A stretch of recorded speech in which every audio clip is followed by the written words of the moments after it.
Klien kami sebagai warga negara yang baik sudah siap hadir jika ada panggilan resmi dari Barreskrim.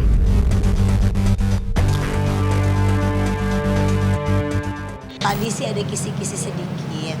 Apa tuh, Pak? Pastinya akan ada calon tersangka, itu aja. Nggak boleh kita mengintervensi atau memaksa atau mendahului proses di kepolisian.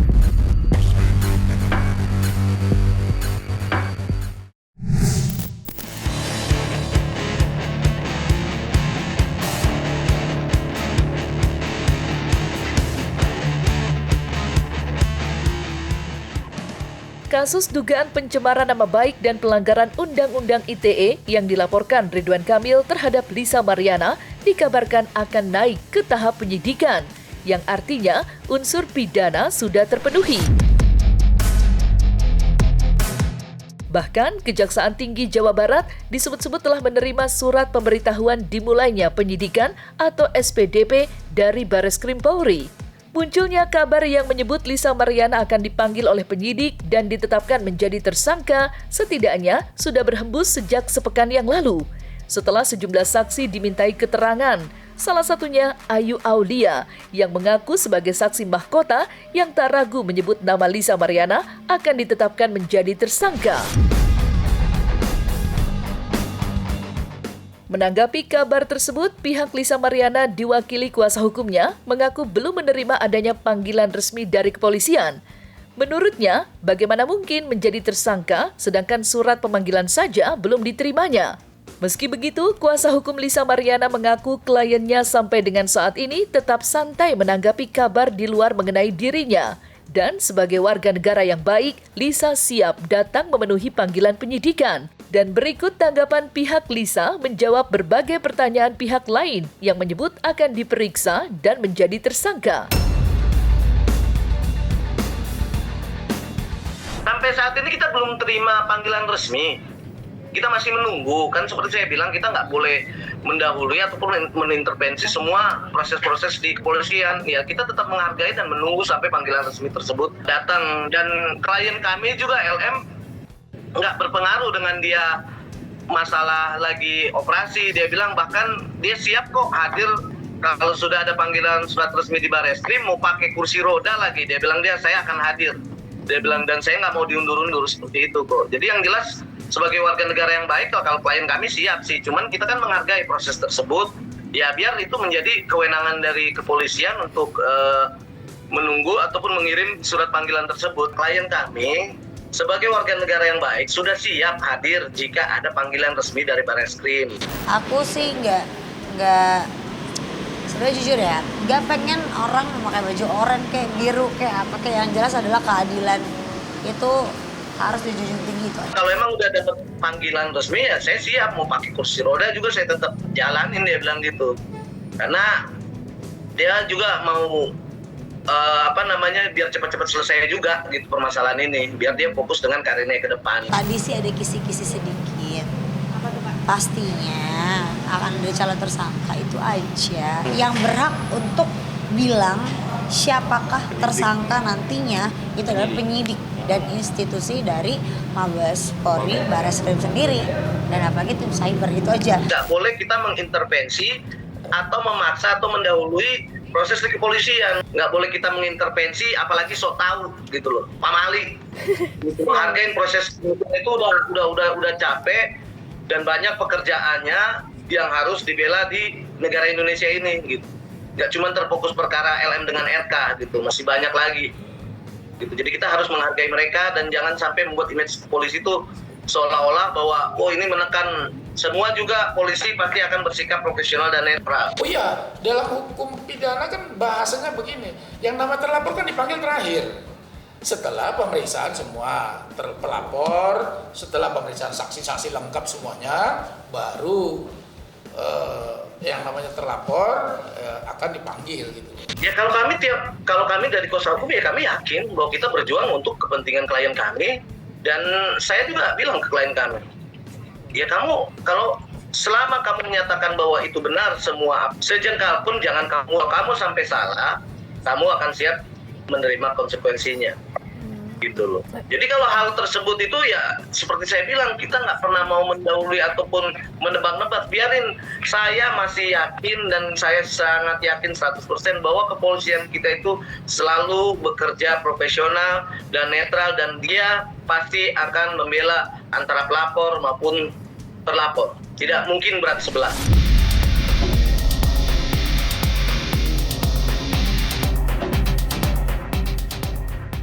Meski kabar Lisa Mariana akan segera dilakukan pemeriksaan begitu kencang, tetapi tidak mengurungkan niat mantan model majalah dewasa itu untuk melakukan operasi potong lambung atau operasi bariatrik di salah satu rumah sakit di Malaysia. Operasi potong lambung dilakukan Lisa untuk mengembalikan body goals-nya seperti dulu, demi menunjang penampilan dan masa depan karirnya. Namun, niat Lisa tersebut mendapat serangan pedas dari netizen yang menyebut kepergian Lisa ke Malaysia untuk menghindari pemanggilan kepolisian. Lantas, apa kata kuasa hukum Lisa Mariana menanggapi tudingan miring tersebut? Dan kapan Lisa akan pulang ke Indonesia?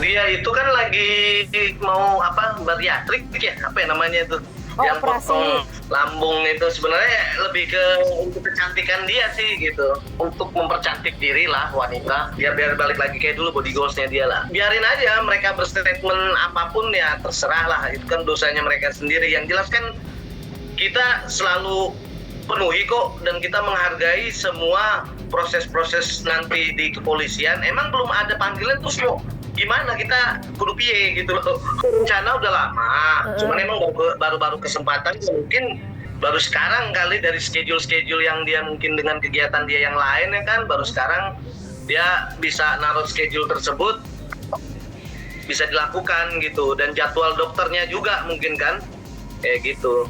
Tapi dia sebulan yang lalu dia udah ngomong sama saya juga gitu, terus dia bilang boleh berapa hari, dia bilang ya paling lama hari Kamis sampai Jumat dia udah pulang. Karena cuma sebentar. Untuk body goals dia sih udah lama dia rencanain, cuman baru ini ada kesempatan jadwalnya mungkin, atau mungkin jadwal dokternya juga baru sekarang kali bisa terrealisasi. Kalau dia sih buat mempercantik diri dia sendiri, karena dia kan juga masih muda, ya kan. Jadi ya dia ingin menjadi seperti dulu lagi, cantik seperti dulu, ya hal yang biasa lah, namanya wanita kan. Mungkin dia udah cukup dengan sekarang udah punya anak, tinggal fokus mengurus anaknya ya, untuk melanjutkan karirnya dia kembali ke depan. Itu aja sih. Jadi kalau untuk ke bapak itu sih udah nggak ada pikiran lagi deh sih. Sementara itu, perlawanan Lisa Mariana terhadap Ridwan Kamil terus berlanjut. Di sidang gugatan perdana yang digelar di Pengadilan Negeri Bandung pada 19 Mei 2025 kemarin, Ridwan Kamil tidak hadir. Ketidakhadiran mantan gubernur Jawa Barat itu disesalkan oleh pihak Lisa yang menyindir halus dengan kata tidak gentle. Menanggapi sindiran pihak Lisa, Ridwan Kamil melalui kuasa hukumnya meminta sidang diundur karena lain hal yang tidak disebutkan. Meski Ridwan Kamil batal hadir, sidang tetap berjalan dan akan kembali dilanjutkan pada tanggal 28 nanti. Dan pada persidangan nanti, Lisa berharap Ridwan Kamil bisa gentleman datang memenuhi undangan agar permasalahan yang sudah berlarut-larut dapat terselesaikan.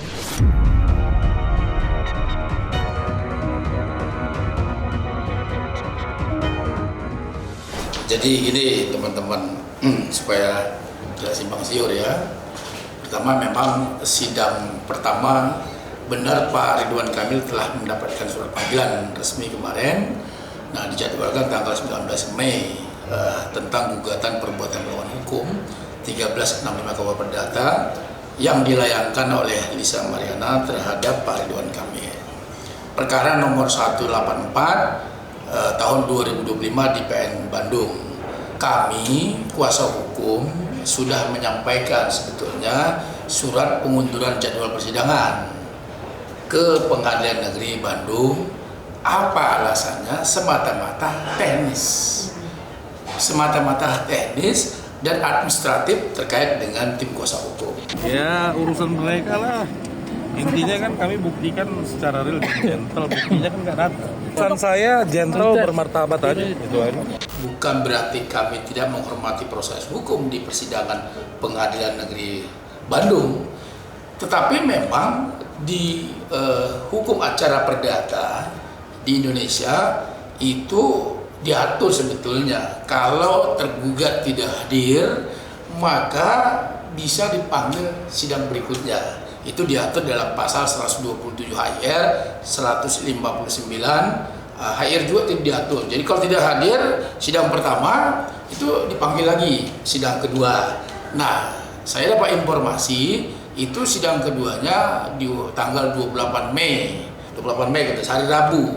Nah, tentu kita harus hadir, siap kita hadir sidang berikutnya. Aku fokus ke proses hukumnya bersama Bapak RK aja gitu, nggak mau ada yang lain-lain. Sidang lanjutannya itu tanggal berapa tadi? Tanggal 28. Nanti kita lihat apakah mereka tidak hadir lagi, apakah hadir, ya itu kami apresiasi. Intinya adalah prinsipnya kami sudah siap dengan segala prosesnya dan kami sudah sangat menghormati persidangan. Tolonglah hormati dan bermartabat hadir di pengadilan. Ya, kami gini, kuasa hukum tentunya menghargai apapun langkah yang diambil oleh LM ya, sepanjang koridor hukum. Kan statement kami dulu juga seperti itu, bahwa silakan ajukan upaya hukum secara perdata. Nah, kalau teman-teman kuasa hukum mengajukan, tentunya sekali lagi kami hormatin itu. Namun kami belum mendapatkan surat panggilan, Pak RK belum mendapatkan surat panggilan secara resmi dari Pengadilan Negeri Bandung. Nah, secara substantif kami pun belum bisa menanggapi apa dari gugatan tersebut. Cuman saya baca di sistem penelusuran perkara di Pengadilan Negeri Bandung, memang ada penggugatnya Lisa, tergugatnya Muhammad Ridwan Kamil, perkara nomor 184 kalau tidak salah. Tapi sekali lagi, apa yang digugat kami nggak tahu. Pasalnya PMA itu tentu perbuatan melawan hukum ya, 1365 KUH Perdata. Tapi apa materinya kami nggak tahu, tapi kami hormatin. Pak Ridwan Kamil tentu secara profesional menghormati proses peradilan yang ada.